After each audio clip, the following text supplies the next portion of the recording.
ഇന്ന് ഗോതമ്പ് കൊണ്ടുള്ള ഒരു 4 മണി പലഹാരം ഉണ്ടാക്കാം. അതിനായിട്ട് 1.5 കപ്പ് ഗോതമ്പിലേക്ക് കുറച്ച് 1 ടീസ്പൂൺ ഓയിൽ ഒഴിച്ച് കൊടുത്തിട്ടുണ്ട്. പാകത്തിന് ഉപ്പ് ഒഴിച്ചിട്ട് നന്നായിട്ട് മിക്സ് ചെയ്യുക.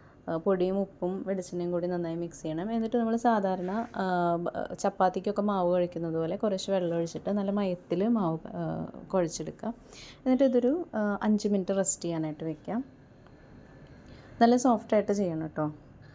ഇനി നമുക്ക് അതിനുള്ളിലേക്കുള്ള ഫില്ലിംഗ് തയ്യാറാക്കാനായിട്ട് പാനിലേക്ക് വെളിച്ചെണ്ണ ഒഴിച്ചിട്ട് പൊടിയായിട്ട് അരിഞ്ഞിട്ടുള്ള സവാള ചേർത്ത് കൊടുക്കുക. മീഡിയം സൈസിലുള്ള സവാള എടുത്തിട്ടുള്ളത്. അതുപോലെ തന്നെ അതിലേക്ക് കുറച്ച് പച്ചമുളകും കൂടി ചേർത്തിട്ട് ഞാൻ നന്നായി വഴറ്റിയെടുക്കുന്നുണ്ട്. ഇനി അതിലേക്ക് ഇഞ്ചി വെളുത്തുള്ളി പേസ്റ്റ് ആഡ് ചെയ്ത് കൊടുക്കുക. അത് നന്നായി മിക്സ് ചെയ്ത് ചേർത്തതിന് ശേഷം ഒരു മീഡിയം സൈസിലുള്ള തക്കാളിയുടെ പകുതിയാണ് ചേർത്തിട്ടുള്ളത്. അത് മിക്സ് ചെയ്ത് കൊടുക്കുക.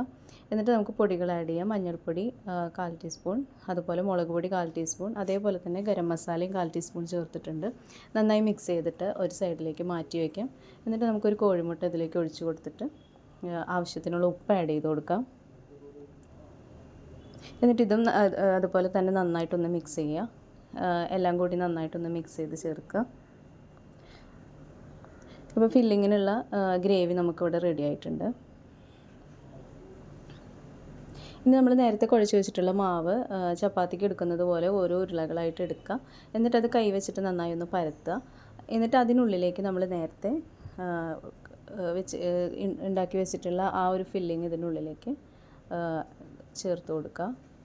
എന്നിട്ട് ഇത് പഴയ പോലെ തന്നെ ഒന്ന് ഉരുട്ടിയെടുത്തിട്ട് വീണ്ടും കയ്യിൽ വെച്ചിട്ടൊന്ന് പ്രസ് ചെയ്ത് കൊടുക്കുക.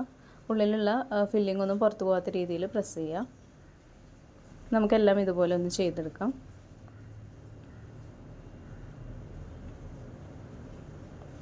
അപ്പോൾ ഇതെല്ലാം ഞാൻ ഇതുപോലെ ചെയ്തെടുത്തിട്ടുണ്ട്. ഇനി നമുക്ക് ഒരു പാനിലേക്ക് വെളിച്ചെണ്ണ ഒഴിച്ചിട്ട് ഓരോന്നോരോന്നായിട്ട് തിരിച്ചു മറിച്ചിട്ട് നമുക്കിതൊന്ന് പൊരിച്ചെടുക്കാം.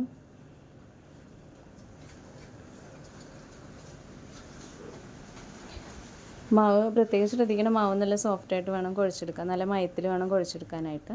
ഇതുപോലെ തിരിച്ചു മറിച്ചിട്ട് നന്നായി ഒന്ന് വേവിച്ചെടുക്കുക. വളരെ ഈസി ആയിട്ട് ഉണ്ടാക്കാൻ പറ്റുന്ന ഒരു റെസിപ്പിയാണ്. എല്ലാവരും ട്രൈ ചെയ്ത് നോക്കുക. അടുത്ത നല്ലൊരു വീഡിയോ ആയിട്ട് വരാം. താങ്ക്